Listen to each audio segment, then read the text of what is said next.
What's up, guys? We're back with another great episode of Video Game Collectors on Call. So, I don't have a Nintendo 64 shirt, but I grabbed the next best thing, a Mario shirt. And as many of you might know, I'm going for a full collection of loose N64 games, which I'm not completely at yet. But I thought it'd be a great idea to have a guest on here who may or may not be an expert in Nintendo 64. His page certainly looks like he is. So, everyone, welcome to the show, 64 Hoarder. How are you, sir?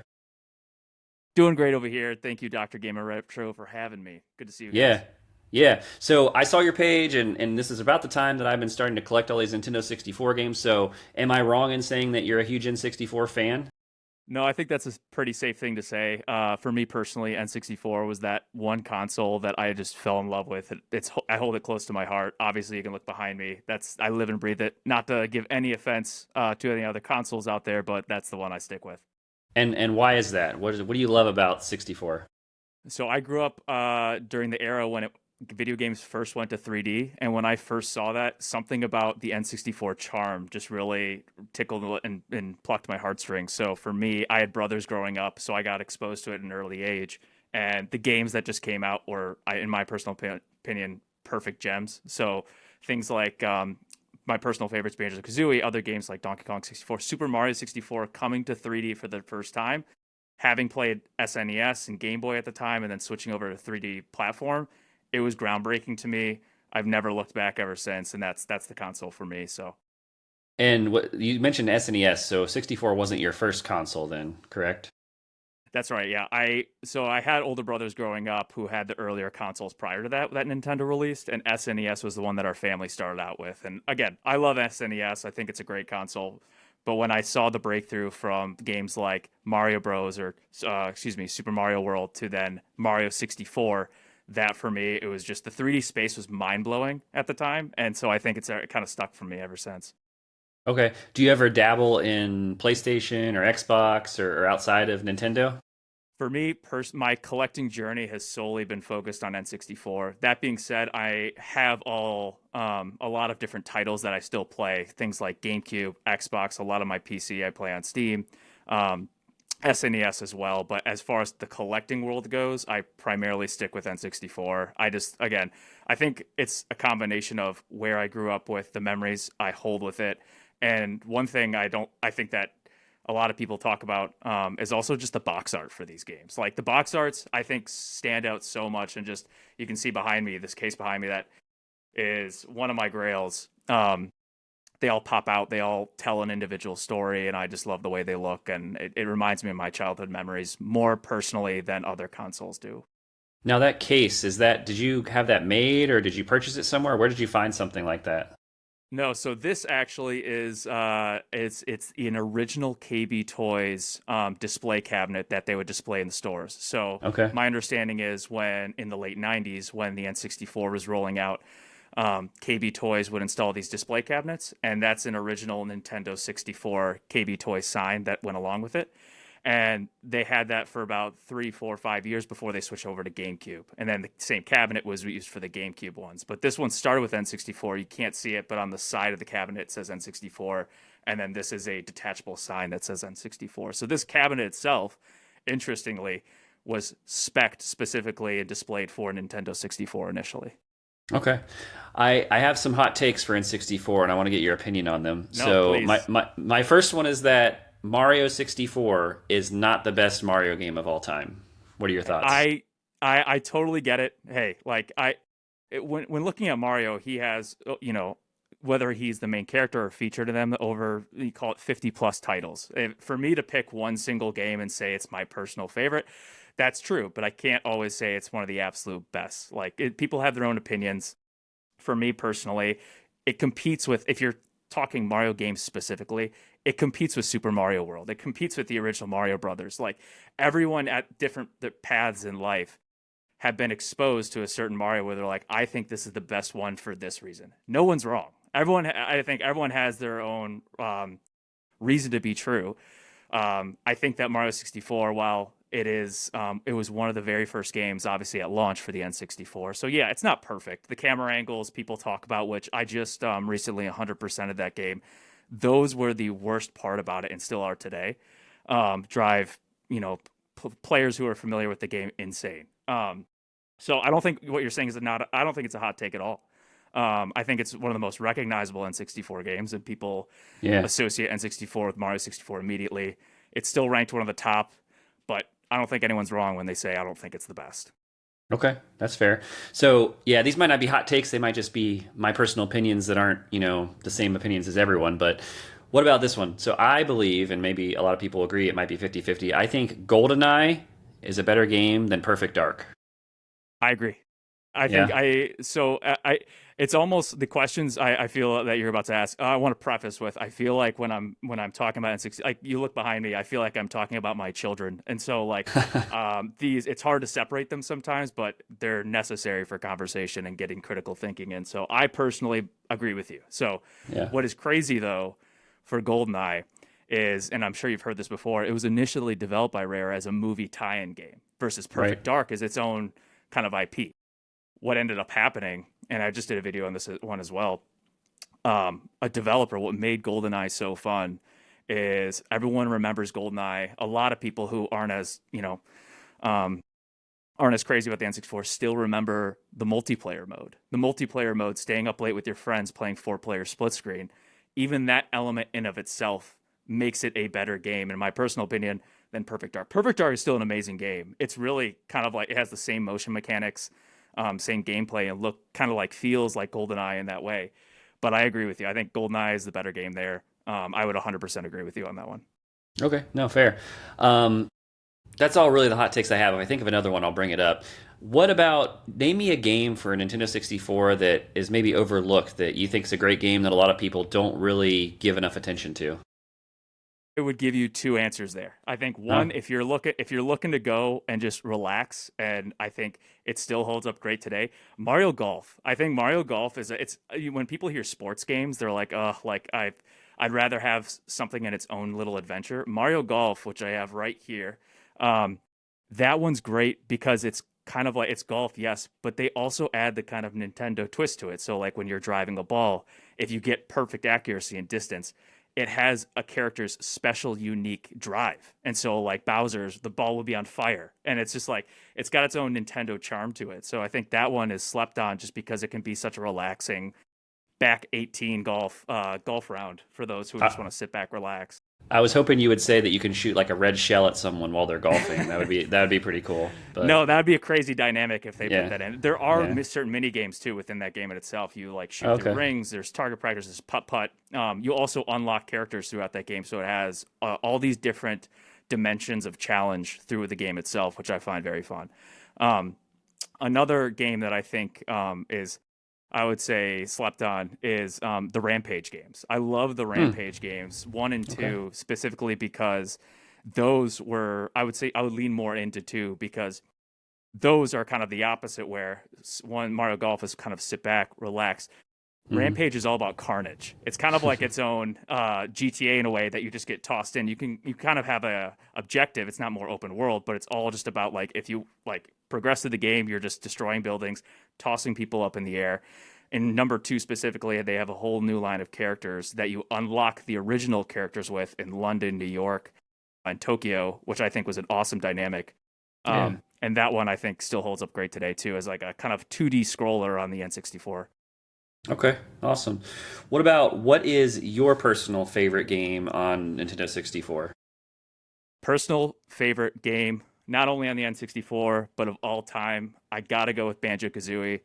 I Okay. think what Rare put out there in the late 90s, I think that one, kind of like taking focus away for the first time from Nintendo as own developer, proved not only to the world that third parties can make great games, but the charm itself through Banjo Kazooie, it was like its own Saturday morning cartoon. So I actually set aside here two of my sealed copies that I have as well. So I want to bring up a couple interesting things. So this one right here, if the light doesn't reflect, this Hmm. is Banjo Kazooie. I have this one sealed VGA 85 plus. If you look here, there's a couple different variants you'll hear from people, and not to divert into kind of like the different variants of my favorite game, but I love variants, so yeah, let's talk variants for sure. okay, perfect. So this one I have. I don't know if it's flipped, but if you're looking at this correctly, if it's all correctly facing, this one you can see the rumble pack is facing left. That's one variant. That's technically a later print of the game. What makes this copy in particular a little bit more unique is that VGA is a grading company also tacked on here. It says bundle version. So this copy specifically not only was sold in retail stores like KB Toys and Toys R Us, but it was also sold bundled with the strategy guide. So this is what this copy is. A little bit Okay. more unique and rare in that capacity. There's also Does the left-facing rumble that isn't the bundle version. That was okay, sold yeah. as a standalone game. Okay, yeah, that's what I was going to ask if the Rumble Pack faced the other way in the other version. So it does. Yeah. So the other version, which I have here as well. So this is, I think, on top of it being my favorite game, the fact that I have my favorite game in this grade, and I know you don't have to be so nitpicky on grades. I obviously, with my surroundings around me, am. To have this one, I just never thought it happen in my life. This is Banjo-Kazooie again. This one's graded a 90. There's no bundle, but this one's a right-facing rumble pack. So what that is that this version with the right facing is technically the first earlier print. The Hold, left can you facing, can you hold them both up at the same time somehow so we can see? I yeah, don't know if that's going to be possible for you, but that'd be to yeah, see. get the Okay. right here, Yeah, so you can see they are. here Yeah. the top Wow. one. We'll go here. The top one's right facing. The bottom one is left facing. The top one is the earlier first print of the game in the U.S. The U.S. box copy. It might be different between regions, but this is for the U.S. And the bottom one is left facing. That's cool. There's a couple other variants, obviously, like the player's choice is obviously one. Yeah. And Yeah. then Mhm. a collector told me even recently, like he found one that was misprinted. Is that an official variant? No, probably, but one that actually opens from the back. These typically open from the side, but The so to box, you answer, mean, opens from yeah, the yeah, back? Oh, exactly. interesting. So it might have been a misprint. You count that as a variant? Who knows? But it's like seeing the different kinds of it is pretty interesting to me. But to answer your original question, at the end of the day, it's Banjo Kazooie. I think it's a quick, refined experience that screams Saturday morning cartoon. It was one of the first games I played as growing up, and one of the first games I actually completed. And that was just for me. I think the fact that it's such a charming game in combination with the memories I hold as the first game, I think it's my absolute Yeah. favorite. Okay. It just got really dark for a second. Did the lights? Did something Yeah. happen with our lights? No, it's just some of the lighting, I think, but we'll Okay. get it fixed Okay. here. Yeah. Yeah. It just Um, changed, and it's fine, but I just didn't know. So in terms of variants, the ones that I know of, I know that there's a lot of N64 was famous, and even Super Nintendo for the different colored cartridges. Like some cartridges came in colors, but they also came in a gray version as well. And you have Zelda, which is the lenticular cover. Then it doesn't have the lenticular cover and all that stuff. Do you know of any other variants for Nintendo 64 that people might not be aware of? Yeah, so one I know, if people, collectors know of this, obviously, if you're deep in the weeds, but some that people might not be aware of is that there are still in circulation today copies of N64 games that were the not for resale demo Yep. cartridges they would put in the stores. So if Yeah. you Yeah. look I have behind me, some. Yeah. yeah, exactly. So if you look Yeah. behind me here, this is my stand-up version of the N64 kiosk. There's two versions of the kiosk, one that was full standing and one tabletop. This is the tabletop version. So the full standing is just higher up where the console is. Very high, bigger TV, weighs like 150 pounds more. But Okay. this That's one, the ones that we so had to this crane is, our necks to see when we were like at the store playing. yeah, And, yeah, yeah. exactly. Almost gave us spinal injury at a young age. Yeah. Yeah. But what stores would do is they would take the not for resale carts that Nintendo would send to them, put them in the kiosk, and then allow the people to play them without purchasing that exact copy. Where it gets interesting, even more kind of a subvariant of the not for resale, there are a few games out there that are actual demos of games. So when I say that, I mean N64, Super Mario 64 might be it's commonly a not for sale cartridge that they would put with the launch of the N64. That's still the full game. It's just got the sticker on the front that says not for resale. But in comparison, the more rare ones, the more demanding ones are ones like not for resale. Donkey Kong 64 is actually a gray cartridge, and it's a 3-level playable demo, and it's got uncut content prior to the actual formal launch of the game. So within the kind of rare, unique variants of not for resale themselves, there's also more rare actual demoed games, which is very Wow. interesting to me. No, that is cool. I think I've seen a copy of Turok, and it has a white label, and it says demo. Not, it doesn't even have the real label on the front. Is that similar to what you're saying? Exactly. Yeah, exactly. That's one of them. Another one is there's a Pokemon Snap actual demo. I think it ends after the cave level. There's another one that's the Majora's. It's one of the most sought after ones. Is the gray Majora's Mask cartridge. You load up fully stocked with items and masks in Clocktown, and that one's Oh, crazy rare that's what too. I didn't know that you're fully loaded when you start that game. I need to buy that because I cannot beat that game. Maybe that'll allow me to beat the game a lot easier then because Yeah, I I've think never when you been all the way fire it through. up, it's yeah, when you load it up, it's got like all like it has like I think 8 to 10 areas you can select to start from, and then you have all the items to start with too. It's very Huh, interesting. that's really cool. Any other variants that you can think of offhand for 64? We were doing so well, and then we. O- Off of the cartridges, there's I think it's back now. Off of the Yep, I think we're back. cartridges that I think are Sorry, variances, technical but not for resale, difficulties. Yeah, obviously. yeah, Okay, yeah. okay. We're good. Off of the variants for the cartridges, there's the not for resale, obviously, but then there's Yeah. the obviously all the different colored variants. Hmm. You got things obviously common as Majora's Mask, which you can get the collector's edition one, which has the holographic, or you can get the standardized non-collector's edition one, which is still a gold cartridge, but the label's not holographic. Those are just some more common examples to mention. Um, but then you got other games like the yellow cartridges, like Tony Hawk Pro Skater is one of them. Donkey Hmm. Kong 64 obviously is the one of the most common yellow ones. Then you have black cartridges. There's even a couple red cartridges. I think one of the Spider-Man games is the red one. Blue. There's I think it's Agent Under Fire. If I'm not, maybe that's I'm confusing it with Yep. a GameCube game, World but is that's not World is not enough. Yeah, it's World is not World enough. is not enough. That's right. No, thank you. Yeah. That's another Hmm. one that's different colored Blue. cartridge. Yeah. Yeah, blue, which is the color spectrum for those is great too. But that's just to name off, a Yeah. couple. Are you aware of the WWF No Mercy USA-1 variant? Is that something that you've heard of? I've heard of this one, but if you know more than me, please verse me in that one because I I've read just about it slightly. all I know is I think it's an early version or something of the game. So the thing about the colored variants too is that I didn't know this until I did some research. But like if you have the yellow Donkey Kong 64 and then you have the gray Donkey Kong 64, the games are different. You might not notice, but they're different in the fact that they fixed bugs or different things that weren't like perfect in the original colored version. Definitely. Like when Yeah. people sometimes when people get nitty gritty into which cartridge they're actually playing, they'll check the actual underlying board to see or open up the cartridge itself to Right. see which port of the game is on that specific board within that cartridge. There are key differences, like you just mentioned, for like games where maybe that game at initial launch it was kind of like its own. Um, if you think about today, there's patches for modern day games rolled out almost every single day. That was like Yeah. their early version of patching. Was like, hey, 5 6 months Right. goes by, Right. we have gotten feedback from all these different players that there's this issue here, this bug. They would patch that maybe 1 to 2 times with the release of the cartridge the next time around. Yeah. Yeah.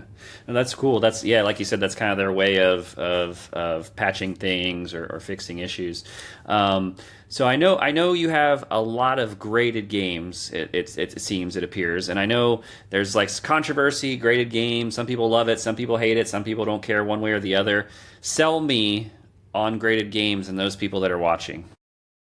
So here's what I'll say. You're not wrong. You're not wrong in the argument that games are meant to be played. My message to everyone is at the end of the day, it ultimately lands to do what makes you happy. For me personally, I try to send the message that yes, I have a lot of games sealed in my collection, but I don't know if you can see it here on my wall are all my playable games that I play in some frequency during the week. So all these are not original CIB. These are just simply kind of like the cases you would see at the rental store, that plasticky Mm, you would open it up. hmm. That's just to keep them safe. So for me, yes, I understand the argument. Games are meant to be played. I play all the games that I have sealed. I personally am kind of like a preservationist that I love that I can see this in a certain grade because for me, that makes me very happy. And at the end of the day, I can play Mario 64 while appreciating my copy as well. So to answer your original question, you're not wrong. I don't think there's any reason to say like, "Hey, sealed's all the way to go," or CIB is the only way to go, or you can only play no grading. Like, I think at the end of the day, especially with how many cartridges alone, if you really wanted to play are in circulation, it's not like I'm limiting anyone by keeping these away from them, in my personal opinion. I can respect that. I think that one of the things that I see that seems crazy to me is you'll see just a cartridge, no box or anything, like of Brunswick Pro Bowling Circuit or something, and it's graded, and I'm like, why are you grading that? First of all, it's not a popular game, it's not rare, it's not expensive, and it's just a cartridge, and it gets out of hand. I know it's especially with these grading companies now opening up. So VGA just launched recently that they're doing grading cartridges as well, because that was something WADA and PSA were doing too. So they're kind of opening up the grading market into more CIB, more cartridges if people want to do it. Me personally, if that's it's to your point, like Super Bowling, yeah, it shouldn't be that expensive. I get it. It's like a relatively rare game, but grading it, in my mind, especially for a cartridge, that's something I'm not personally interested in, but I know a lot of people that do it. Does it kind of like take one more off the market from that people who want to play it? Absolutely. But in my personal opinion, it's something that at the end of the day, we're all collectors. We all love, and for one reason or another, and the way that we show it and the way we do it, love modern or retro video games in some capacity. And so that's kind of my takeaway is like, rather than point fingers and say sealed, not sealed, cartridge graded, not graded, I personally am like, hey, let's strike up a conversation about your favorite game and let's go from there and why you love that one. Oh, here's mine that I love. I also have it sealed. I know it's that's those are the conversations I like. Yeah, yeah, and I have a few more questions, and you are by no means like a representative of VGA or CGC or whatever, but I'm just curious on your takes and stuff. Who are the people that are assigning these grades? Right, you send this in, and who's to say this is a 90 versus a 95? Are there certain criteria? Do you know the answer to that question? How do they look at games like that? No, it's interesting, right? So VGA also recently, I think with VGA especially, WADA companies like WADA and CGC, although that one's relatively newer in comparison to the others. I like to call them like kind of like the bit. WADA now is PSA, obviously, but for those grading companies, they had a bit more transparency to people who were sending in games, right? And that transparency came in through obviously you could get a graded report, but you could also see the subgrades, so box and seal grades on the actual game itself to give you kind of an idea of where were the dings. Like if I didn't get this report that goes in detail, and I don't know who this guy looking at my game is, like Hmm. what's his credibility there? How Yeah, consistent is he? yeah, he Um, could have never we even played an N64 game in his life. Exactly. Who This guy, knows? Yeah, this guy goes golfing on the weekend and now he's yeah. grading my game. How do I feel about that?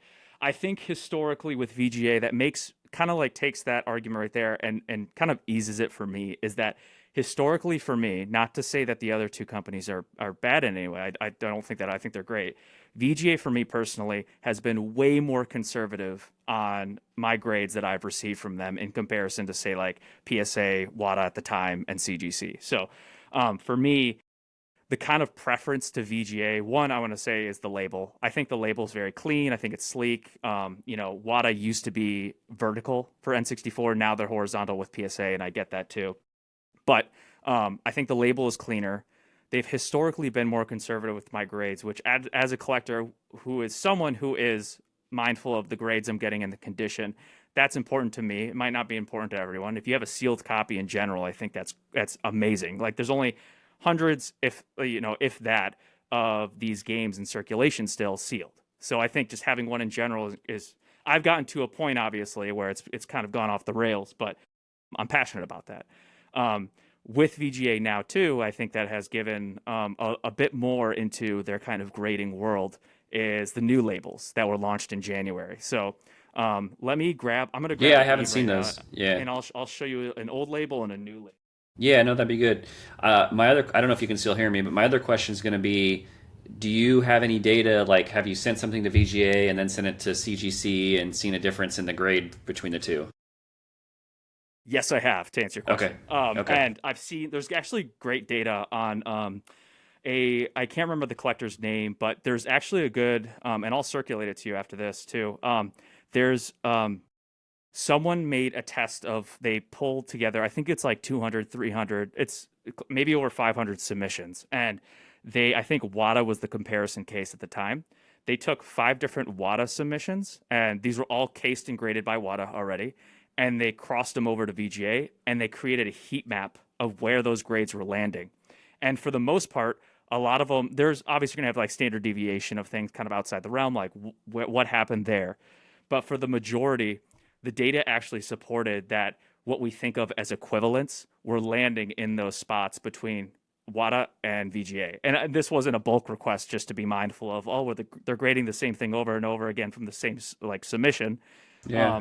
Let's be mindful of that. No, these were all separate submissions that were logged and docked. So I think, people commonly hear like, and it varies sometimes, but 9.4 A++ on a PSA or a CGC scale typically crosses over to like an 85 plus. Now, it's not always the case, but with the data, it was supporting consistency on VGA's part, at least from a kind of crossed over Okay. perspective. Well, that's yeah. And just to show you the new Yeah. labels here, so I held up the banjo earlier. That's the Mm-hmm. old label, and so you can see there's it's a larger 85 plus, and if you look on the left hand side, it's a black VGA going down vertically. Now here's the new label that they launched in January. So you can see here, they have subgrades below the 90 for box and seal. It's kind of small print, but I'll hold it up. Yeah.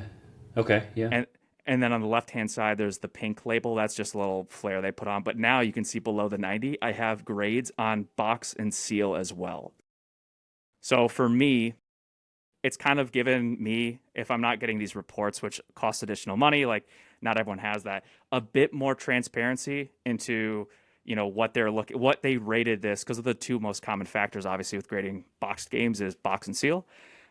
Before, with the old labels, I felt like I was sending it into like this black mysterious box that would spit out a grade at me, and I'm like, oh well, okay, like I eyeballed it, and it feels like I don't Yeah. like have a good grasp on like why it's this. So it's a bit more transparent. It's nice. So I appreciate them in that perspective.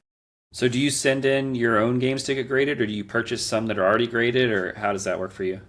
So I've done about half and half Okay. of great games that I personally try to find sealed and then graded them myself. It's kind of hard out there just because like you can never really get a good understanding, like unless they're like doing a deep dive video, great lighting. Here's being, which most sellers are transparent about the dings, the nicks, where like you're most concerned. And on the other half of it, I've just kind of bought graded games from other collectors. And I want to also say, um, my entire collection that I have behind me and around me that surrounds this room would not be possible without the other amazing collectors in the space, especially for Seal, just because there's a lot of people who are passionate about this and, building those relationships and getting to know them and, getting a chance to like talk to them about these games. And then that's how I typically would find mine. And so I kind of did it through that kind of network that, I appreciate and have gotten kind of into. So take me through the process because I've never sent anything in to get graded. So how does it work? How long does it take to get back? What's the cost? And just give me an idea of that. Yeah, so there's different tiers across a lot of the grading companies. I know like CGC and PSA are typically a lot faster than VGA. So I'll give you a conservative VGA case. So say I had a raw game, no case, but it was still sealed. I wanted to get it graded sealed. I fill out a form on VGA's website. You can kind of go down the tiers on like when the timing starts. It's like I think it's like they have something as fast. It's a bit more expensive, obviously, but it's like 72-hour turnaround time. I think that can range from like the like $200 to $300 range, which is obviously outside a lot of people's ranges that they're willing to spend for that. And then it kind of kicks down into like the 80, 60, 40, maybe even $20 range as you kind of stretch it out longer. And that can range from anywhere between like anywhere from like 2 to 6 months. VGA, I will say, like, I'm not sponsored by them in any way. I'm not preaching for them. They're Yeah. very good in communication and where your order stands. And for me personally, like, I've never gotten a game late from submitting with them. And so what happens is you'll send it in your game, they'll receive it in kind of their PO box or warehouse. And you're paying They'll for the ship. shipping yourself, correct? Or do You they pay. send you a You pay. box? Okay. You pay for the shipping, you put in your Okay. label. Okay. Again, if for like a 3 to 6 month submission, I think at the time when I did my last one, I was paying like I think $30-$40 all in. And so for me, that was like it's one I could wait on. I'm like, hey, I'm not gonna go crazy here. I package it with my slip for my order that I filled out. So I was on their website before I shipped it. I said, here's the game, here's what I want, here's the service, here's the timing. Um, they have additional things you can get on there. One thing I like about VGA, which I don't know if I think PSA and WADA might have an equivalent. If you look on the next to the 85 plus, you'll see that silver strip that kind of lights up. That just means it's an archival case, which means it's UV resistant. So that's like I think an extra $5 to $10, and so I'll toggle that in for my games. I try to get them all in there, even though I'm kind of isolated from the sun. It's just an extra layer of protection. Yeah. Um, I'll send those in. Like I said, the last one I did, it was like anywhere. I think I got it back in like 3 months. They'll send back the box, very professionally shipped and super protected, and then it'll pop out. You can check your grade online if you want. I kind of like to, do the superstitious and surprise route where I open it up and find out the grade for the first time. And so, the turnaround times aren't bad. I know people have their preferences, and PSA and CGC are great in turnaround times for cost. I think the Yeah. trade off there is fantastic for them. I just again, if you have a preference on a label, it's for me personally with VGA, that's the route I go. Do they send you any paperwork with it, like that's more detailed, or is it just the game returned in the case? You can part of the thing, it is an additional cost. I think it's like an additional $5 to $10. You can get a detailed review of like every spot that basically rationalizes their review. And so that's another thing why I think that gives them the level.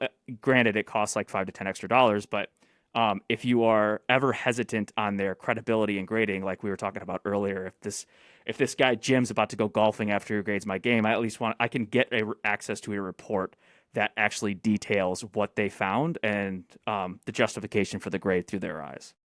Okay, so has there any evidence? You mentioned sending it to one company and then sending it to another company and getting similar grades. Is there any evidence, or have you seen anything where someone has received a game, it got a grade, they opened it up, sent it back to see if it would get the same grade? Has that ever happened?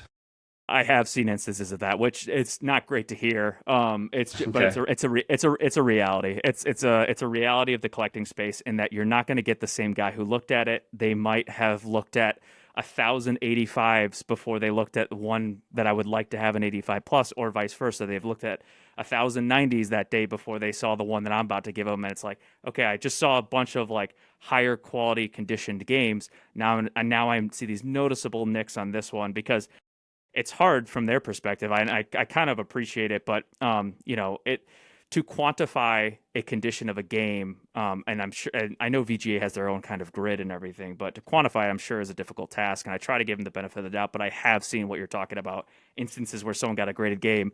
I'm going to crack it and resubmit it. In my personal experience, I got one that it was not this Mario Tennis, but I had a Mario Tennis that I got a 9.4 A plus plus.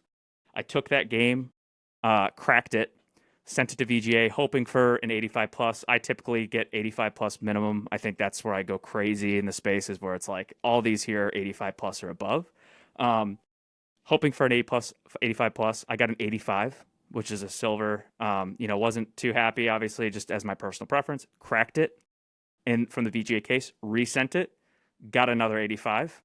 Then I got it back again, cracked it, and resent it again, and I got another 85. So, in my Oh, okay. personal Hmm. example, it kind of reaffirmed that kind of Yeah. credibility in my mind that VGA had in my personal instance. Now, that's not to say people have gotten better grades when they're a second submission from doing that, Yeah. but it's also conversely not to say that people have gotten worse grades by doing that. But So, is there a chance they could look up your name and just be like, oh, he's sending this in again. Let's just send it back as a 85 again, Is no, it? because what people do is they'll take it out of the actual case, so they won't have the serial number here. So it's Uh-huh. as if it's just they'll send in the raw sealed game, just the box, and then VGA all they receive is just a raw box. They can't Oh, backtrack to what the serial was that they registered for oh, the one they just graded. I got you. Okay. So that's kind of like the ecosystem. It works out. Sometimes it doesn't. Okay. But so Anything else about graded games before we move on? Because I haven't had anyone on the show to really have this in-depth discussion, so it's been great to kind of get that perspective, and I'm open to anything you have to add. So I'll say this: you're all whoever thinks games is not the way to go and they're meant for playing. You're absolutely right. Games are meant for playing. I think at the end of the day, as long as if you're a collector or you're a player, we're all in the same realm of having appreciation, passion, and memories with these games that we grew up with or playing today. So I think for me, um, while there is some divisiveness on that side, I think we're all part of the broad same community, and I think having those conversations and understanding each other is the route to go. And I'm just appreciate being in it. Yeah, yeah, absolutely. Let's switch gears and talk about reproduction cartridges or reproduction boxes. How do you feel about those? Have you seen many of those? Or I have. I have seen a lot of repo cartridges. That's why a lot of people, when they're buying games, for those who don't know, a reproduction cartridge is obviously not produced by um, Nintendo or the factory that Nintendo has outsourced to produce the cartridge back in the late 90s. What it'll be is just kind of and there's ways to tell from that. Typically, if you have a repo cartridge, it'll be a kind of higher contrast, smoother label on the front. So they're typically easy to spot unless they're really genuinely good fakes. And on the back as well, the eye with the Nintendo. I don't have any repo cartridges, obviously, but if you're really concerned about your cartridge at I home, have one. Yeah, I have one. oh, perfect, yeah, yeah. Yeah, Um, let's see.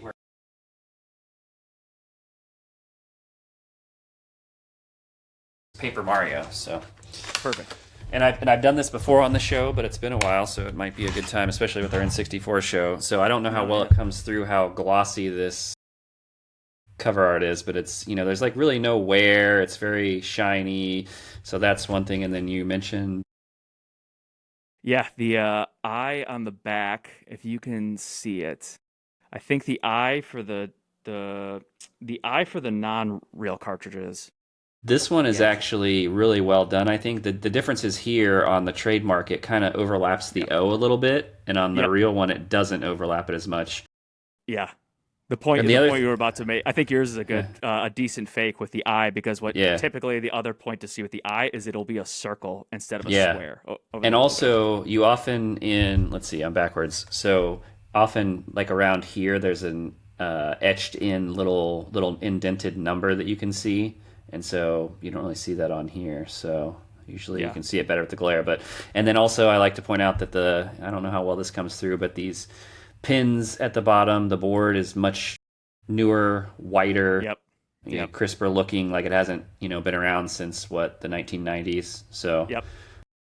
And that's why a lot of people, a lot of the times when they're conscious of like the potential fake, they'll ask the actual seller to crack it open to see the board too, because there's Yeah, confirmations on the hardware as well within the cartridge. I've done that before, and I've also had people who didn't do that for me, and I said, "Well, I'm not going to buy it then because I can't, I don't Yeah. know you, and I can't guarantee that it's real." So, Yeah, exactly. And so I'll say this to people who, as long as if you're looking to get an authentic game and the seller is kind of selling it for greed and profit, obviously that's very bad.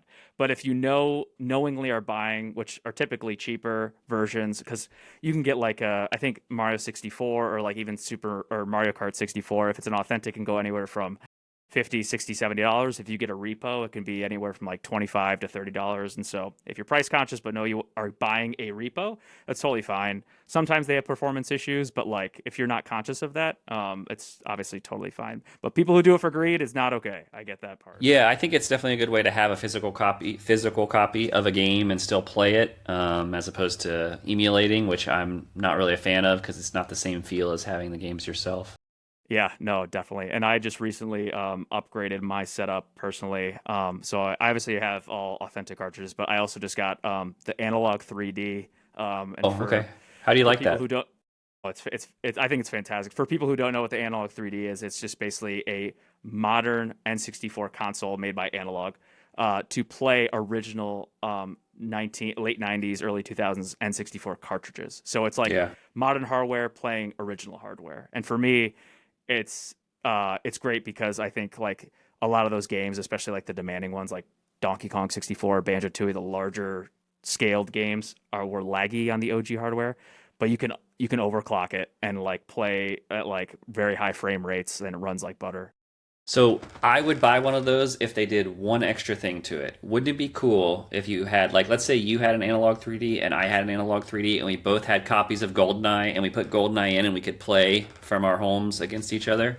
A I think hundred that would percent. be, That would yeah, that'd be fantastic. You can do that with emulation, but if they, I right, totally agree with you. If they had the yeah. online feature somehow cooked into the modern hardware, I'd that would, pay $1,000 for that thing. oh I would, yeah, it would yeah, be. It would bring back, bring back in its own way, like split screen 4 player multiplayer on like GoldenEye, yeah. and it's just And like it'd be and some people say you can do like on Switch. I think they have like the where you can play the Nintendo 64 games. I think you can do that, right? Play against each other online, but it's just not the same, right? It's not the same as putting a cartridge in, being on a CRT, having somebody else across, wherever playing on a CRT. you load up the game, it doesn't work, so you have to blow into it, Yeah, yeah, smack yeah, it, smack it back down, yeah, hope it works, cross your fingers, and yeah. yeah, it's not the same charm. Yeah. You talked about a little bit of greed earlier, so I have to touch on this subject too. I have another question for you, and that question is, who is responsible for the rising prices of these games? Is it resellers or is it collectors? And what do you feel about that? Resellers.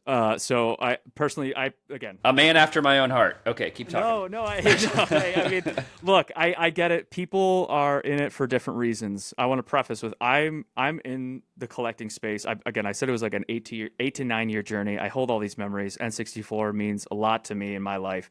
I have this like museum almost like esque around me with all these different collectibles. I'm going to be buried with these. I'm not in this to sell them. I'm not looking for profit. The only time I will trade a game is if I'm like trying to go from 85 plus to like a 90 maybe. But for me personally, I'm not in it for profit. That's all. I'll start with that. What I think is driving prices ultimately is you have such a low supply of it's already in the hundreds. Like there's obviously a lot of cartridges out there, but there's only hundreds, if not thousands of sealed copies of these games, and the people who have them are often spotted on eBay, or whether it's auction houses who are just like driving prices up. Um, it's a lot of time they are taking what has become a like $1,000 sealed game, which is still a lot for a lot of people, but now it's like $2,000, $2,500. Like I see conversations all the time about games like where someone posts on like a story where it's like, do you think this recent sale, this recent private sale on eBay or something is overvalued or undervalued? Half the time people are saying it's overvalued because there's a lot of resellers driving prices up, which sucks for a lot of people who are just trying to get one just to enjoy it and Yeah. have it in their collection. So Yeah, yeah. I mean, there's games like that aren't very good that are so expensive just because they've either been the price has gone up because of their popularity for whatever reason. But the resellers, you often see people. I use Whatnot a lot, which is like an auction website, and there's a lot of resellers on there, and people will just buy from each other, right? So Tom buys from Bob this game, and it's $3. So then to make a profit, he has to charge $5, but then he sells it to Walter, and Walter sells it for $7, and it continues to go on until someone like me can actually buy it and take it out of the reseller circulation, and now it's on my shelf. And like you, I don't sell anything. I never have any plans to. The only time I sell something is if I may have a double, or sometimes I used to buy like games, cartridge games, like lots that came with like 8 games, and maybe there's like 3 games I wanted and the other 5 were duplicates, so I'd sell those to get more money. But yeah, totally. If you have 5, 6 copies of Donkey Kong 64 and you're yeah, trying to sell the other 5, that's like get rid of them. Like try to like get as much as you can, like get them back out there. But it's yeah, become one thing I will appreciate is like you see videos of, and I'm glad it's trickled in a little bit, but not to a crazy degree of like.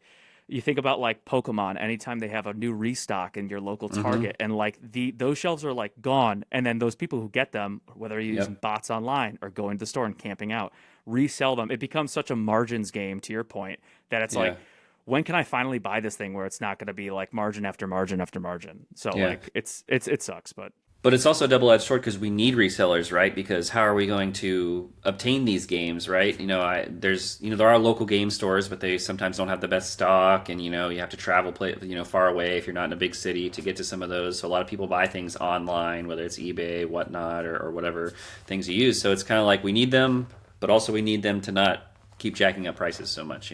I totally get that, and I agree. It's Yeah. hard. Like the values, especially on these games, fluctuate so much. Like you can even take like a lot. I've heard like, oh, like obviously it's like, what's the market for this game? Like if I'm looking at like a sealed copy of a game, like people often reference like, here's what Heritage sold it for last, December or something at this price.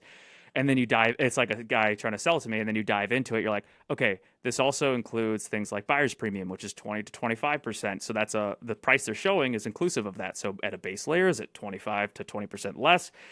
Is this Yeah. just a one-time thing because it doesn't happen so often? It's just like getting in there. When it comes to resellers, it's there's legitimate reasons, but there's also non-legitimate reasons. So I think I Yeah. personally, this is my personal opinion at the end of the day, I think, especially with N64, I think naturally, reseller or not, the reseller factor.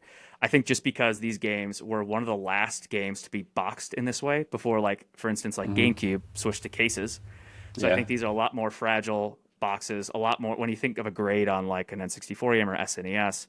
The grades out there in existence now can only get worse, obviously. So it's like, Yeah. here's our point with all the games in circulation. So I think personally, prices will naturally go up as time goes on, Yeah. but even excluding the reseller factor. But yeah, absolutely. I have a couple examples of that, like kind of what we were talking. So there's one example where I'm a big Resident Evil fan, and there was a box set for Resident Evil or something I found in a store, and I wanted to buy, and the guy had it listed. I think it was like $350 or something is what it was listed for at the time, and I said, this seems a little high because I use price charting, and the average, sale on price charting for the same thing was like 150. And I said, why do you have it priced so high? And he said, well, that's what it's on eBay for. And I said, well, is that what it's sold on eBay for? Or is that what it's listed for? And it turns out that's what it was being listed for on a couple of them, and none of them were being sold. So a lot of times they'll use that. The other example I have is there was this relates to N64. The Castlevania Legacy of Darkness Nintendo 64 game. So there's two Castlevania games, Castlevania 64 and Castlevania Legacy of Darkness. I was trying to get that one. I think it goes for like 160 or so, somewhere It's in up there. there. Yep. Yeah, and this online store, I won't say which one, had it for 300. And I said, why is this $300? And they said, oh, I don't know. Let me check on that. And they said, oh, it's a clean copy. We'll come down to 260. And I was like, there's no copy being sold on eBay, even listed on eBay for more than $180. And Yeah. they're like, well, we're happy to just have it sit there. We don't care about selling it, And I was like, great, it will never sell because it's way too high priced. And probably 2 weeks later, I found one for 150 and got that one instead. So Yeah. Yeah. that's the one example. And then there was another example similar to that of Carmageddon 64, Mm-hmm. which I also think is around. I think that one's about 200, Mm-hmm. and that was being sold in a store. I was in person for this for 300, and they didn't have the price on it, and I had to ask him how much, and he said three, and I said, "Are you sure? Can you look again?" He's like, "Yeah, 300." And I showed him. I was like, "Look, all these, none of these. There's not a single listing on eBay that's more than like $210." And he's like, Yeah. "Well, it's a really clean copy." And that's a phrase that I think is overused a lot. Hey, bro, this is clean. Look how clean this is, and it just bugs me a lot. So that's my It's soapbox. So I'm sorry. I just No, no, please. yeah, It's very helpful because like especially if you're just trying to play the cartridge. Like I don't like I mean, of course I would like cleaner like kind of I'm going to play this game. Like you don't have to like upcharge me for the cleanliness of the cartridge. Like if it's sealed, that's a different conversation. But like that's why where it comes down to like building like if you have a local game store or like go to a convention and see like a constant vendor that you're always familiar with, building that like relationship with them and like knowing those guys are legit versus going to some random gym online on having an eBay posting or something. It's like, it's hard out there because like if you're especially if you're a new collector, you're like, okay, where's my basis for all of this? Like, how do I yeah, know if I'm getting a good deal or not? And it's yeah. it's it's all about like talking with each other and like that's why I think, especially what you're doing with like talking to different collectors, it's like building that sense of community and like trust and loyalty just within it because there are different reasons which good or bad are exist throughout the entire like community. So Yeah, absolutely. Having said that, do you have any advice for people who want to get into collecting? yeah, I mean, I would say find what you're passionate about. Find what you hold closest to your heart because there's no bad game console direction you want to go with collecting. I think for me, I told you N64. I started with my playable game archive that I had for myself, all the cartridges I grew up with. My first sealed game was a raw copy of Banjo Tooie. That it was just one game. Fast forward 9 years later, around me, I'm surrounded by this room that I consider my personal grail that I never thought I would have and never thought it would blow up to be. Yeah. I would say if you're thinking about getting in collecting, find out what you're passionate about, and there's no wrong way to go. If there's arguments to be made about if you're only going to play these games, you should only play these games. Get the cartridges. Sealed is this, sealed is that. Only do sealed. Like there's no wrong way to go. I think what is awesome is that everyone is still collecting these and they're still available and you can still find them. I think, start with what you're passionate about. Just start small. You don't have to go above and beyond and go for like a VGA 90 like Banjo Tooie or Banjo Kazooie that are like I think there's like four in existence or something crazy like that. Just start small, build your way up, find what you like, and then find what you don't like. So I've definitely had a purchase where I've got one like midway through my career or my collecting journey, and I was like, a week or two went by, and I was like, was that just an impulse buy? Did I really appreciate that? Hmm. Like I don't know if I really like this, and I sold it 2 weeks later. And so it's like all about finding what you're passionate about, and what you want to stick with, and sticking with it. Don't let anyone tell you what you shouldn't collect and what you should and shouldn't collect. That'd be my Right. message. Right. And I think another thing that's important too is it's not a competition, right? You see someone that has, you have all these sealed games. So people watching this, don't go out and buy all these sealed games tomorrow because, this is his passion. This is what he likes. You may like, Nintendo, like Super Nintendo or PlayStation or Xbox or whatever. Like, just like you said, do what you like and stay within your budget too. I think that's important too because No, it can get definitely. definitely expensive. So, And I always tell people like whether it's on my Instagram or like my YouTube channel, I'm always saying like show me your collection too. Like I'm not posting this to like to show off in any capacity. I'm more so showing people like, hey, for those interested in N64, look what I have because I want to show you. Show me what you have too. I know nothing. yeah. I know like nothing about like SNES or like OG PS2 games or PS1 just because my path in life and what I was playing. So like show me too. Like I want you to show me. Yeah. And that's what I That's a kind good of point. typically say with people. So Yeah, and I think we talked a little bit before we started. That's kind of my goal with doing this podcast is to build community and see things I've never seen before because that's cool to me. It's part of my childhood, and a lot of people probably haven't seen it either. And I think every episode I do, I at least see one thing that I've never seen before, and hopefully that's the same for the audience. So that's great. And maybe I can show you one more thing that yeah, let's see you it. maybe have never seen before because Okay, this is when I ask people. So I'll grab it and then I'll give a little backstory okay, really quick. yeah, I'll tell a joke or something. I don't know. Anytime people stand up and walk away from the microphone, I don't know what to do, but it just presents me with time to try my stand-up routine or something. I don't Don't know. worry, There we I go. was sprinting. I was sprinting to get you Perfect. out there. Yeah. Okay. So All right.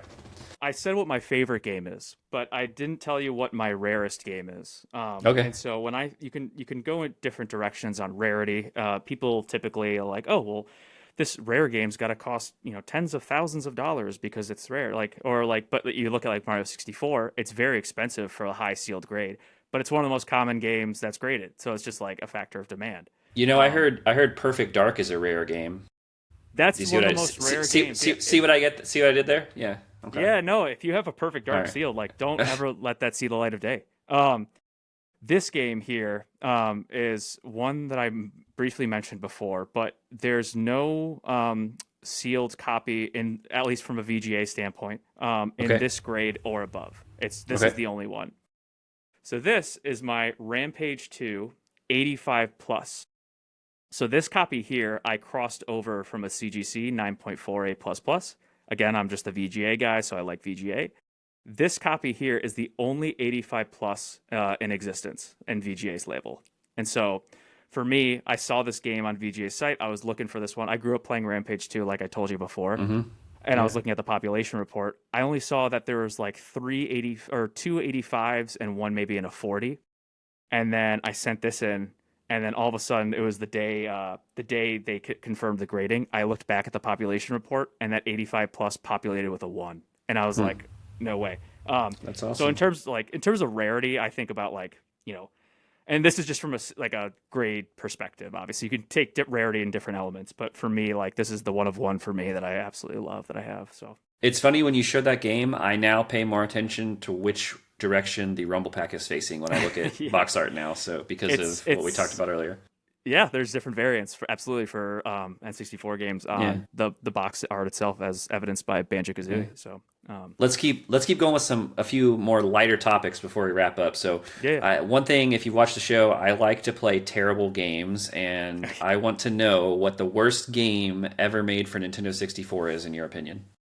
I can tell you the best is Superman 64. No, I'm just kidding. I think The worst, yeah, yeah, the worst game for the N64. I will say there's no bad N64 game, but if I had to pick one that is the least amount of fun, yeah, yeah, it's gotta be Superman 64. I don't think yeah. anyone.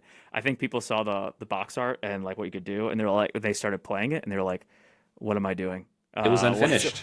Yeah, Yeah, they yeah. didn't. They're Yeah, like they're flying through rings, and they're yep. like the story is it's so I fell through the perfect. floor one time when I was Yeah, playing it. Yeah, and yeah. I glitched, and I was like, "What is this?" So No, it's just such a well drawn out game. No hate to Superman 64. I know some people love it. I just think for me personally, it's one that I typically I have it towards the bottom of my list on games I'm okay. looking for right now. So What's the most difficult Nintendo 64 game?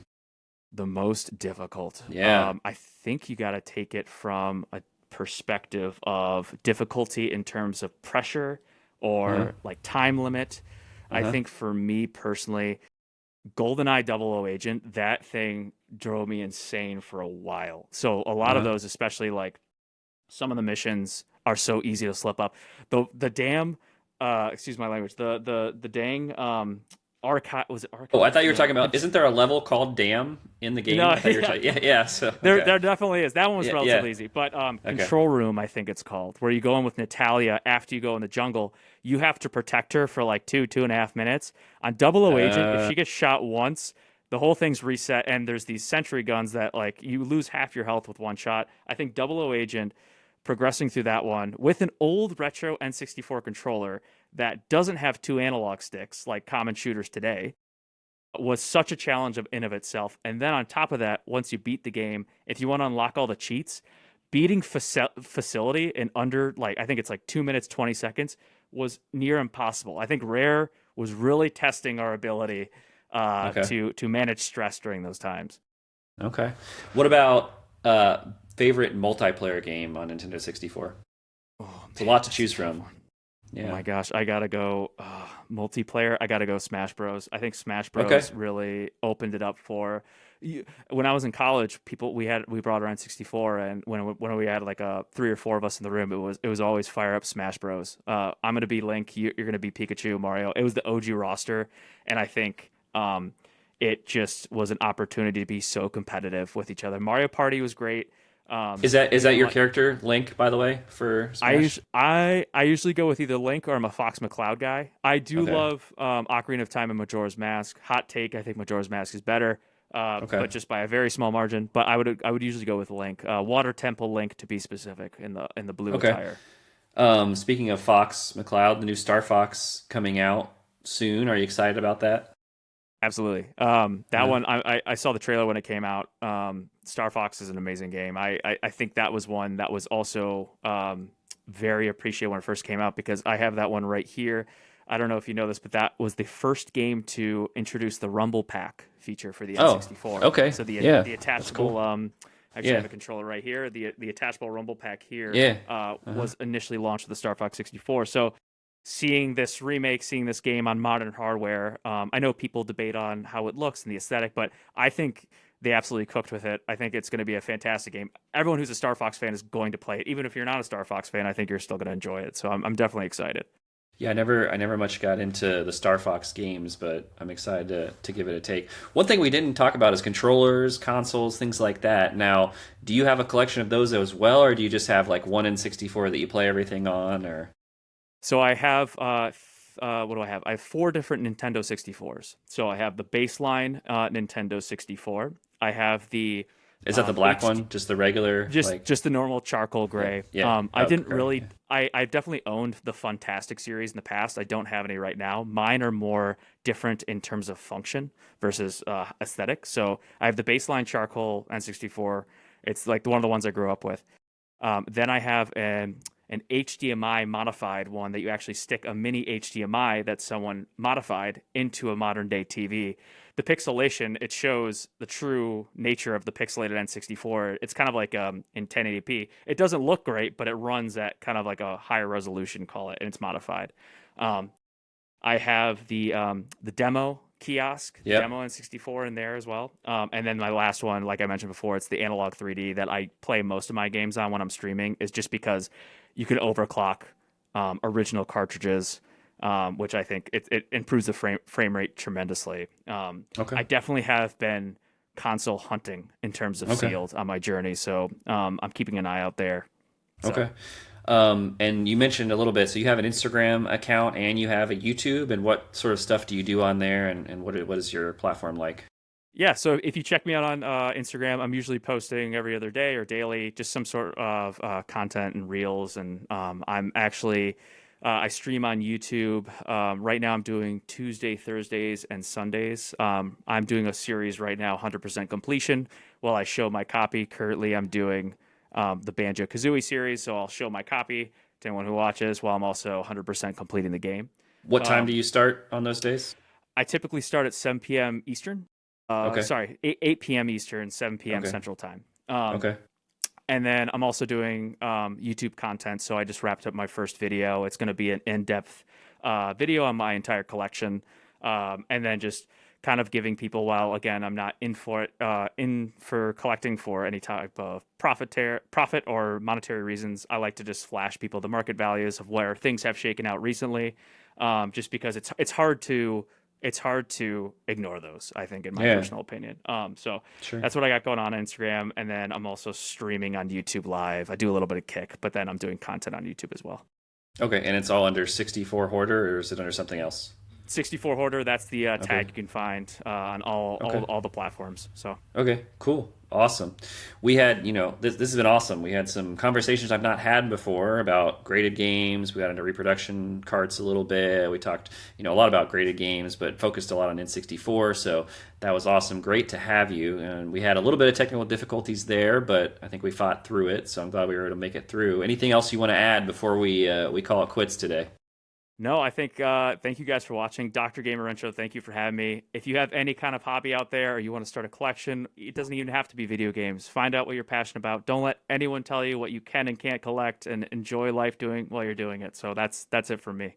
Absolutely. And guys, thanks for watching. Hopefully we'll have another great episode next week. I really enjoyed this one.